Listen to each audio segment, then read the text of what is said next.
कर्नाटक के हिजाब मुद्दे की आग अब उत्तर प्रदेश के जौनपुर जिले तक पहुंच गई है। जिले के तिलकधारी महाविद्यालय में हिजाब पहनकर आने पर एक प्रोफेसर ने छात्रा को खूब डांटा और क्लास से निकाल दिया। आरोप है कि प्रोफेसर ने छात्रा से कहा, यह सब काम पागल करते हैं, बुरखे को उतार कर फेंक देना चाहिए।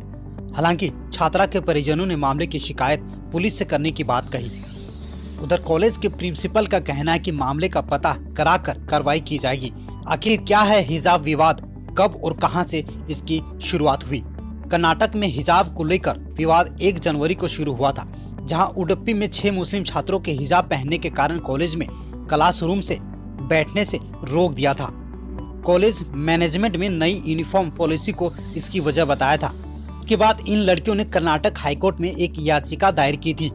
लड़कियों का तर्क है कि हिजाब पहनने की इजाजत न देना संविधान के अनुच्छेद 14 और 25 के तहत उनके मौलिक अधिकार का हनन है। फिलहाल अब हिजाब विवाद को कर्नाटक हाईकोर्ट की बेंच ने बड़ी बेंच के पास भेज दिया है। अब मामले की सुनवाई जज ना दीक्षित की सिंगल बेंच कर रही थी।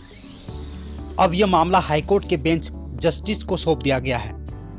चलिए अब जानने की कोशिश करते हैं कि हिजाब क्या है। हिजाब नकाब से काफी अलग होता है। हिजाब का मतलब पर्दे से है। बताया जाता है कि कुरान में पर्दे का मतलब किसी कपड़े के पर्दे से नहीं, बल्कि पुरुषों और महिलाओं के बीच के पर्दे से है। वहीं हिजाब में बालों को पूरी तरह से ढकना होता है, यानी हिजाब का मतलब सिर ढकने से है। हिजाब में महिला सिर्फ बालों को ही ढकती है। किसी भी कपड़े से महिलाओं का सिर और गर्दन ढके होना ही असल में हिजाब कहा जाता है, लेकिन महिला का चेहरा दिखता रहता है। फिर क्या होता है बुर्का और नकाब?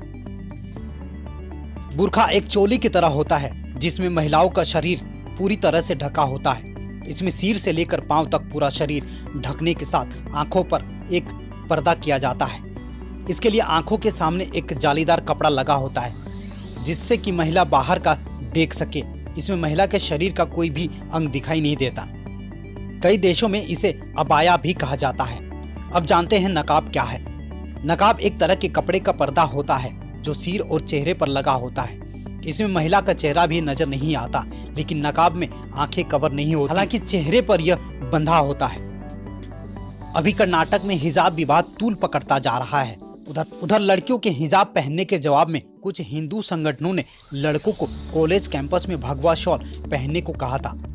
वहीं हुबली में श्री राम सेना ने कहा था कि जो लोग बुर्का या हिजाब की मांग कर रहे हैं वे पाकिस्तान जा सकते हैं। ये सवाल भी उठाया गया था।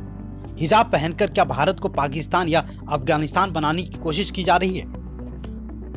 उधर कांग्रेस ने हिजाब पर बीजेपी पर तीखी हमला बोला है। कर्नाटक के पूर्व मुख्यमंत्री सिद्धार्थ रमैया ने कहा कि राज्य में अब तक हिजाब और भगवा को लेकर कोई विवाद नहीं था। भाजपा सरकार जानबूझकर इस मुद्दे को हवा दे रही है। भाजपा का मकसद इस पर राजनीति करना है। राहुल गांधी ने भी इस मुद्दे पर ट्वीट करके इसे भाजपा का एजेंडा कहा है। उन्होंने इसे निजी आजादी के लिए खतरा भी बताया गया है। आपको बता दें कि करीब 3 साल पहले भी हिजाब को लेकर स्कूल में विवाद हुआ था। तब फैसला लिया गया था कि हिजाब पहनकर नहीं आएगा, लेकिन पिछले कुछ दिनों से स्टूडेंट्स हिजाब पहनकर स्कूल आने लगी। इसका विरोध करते हुए कुछ स्टूडेंट ने भगवा पहनने का फैसला किया था।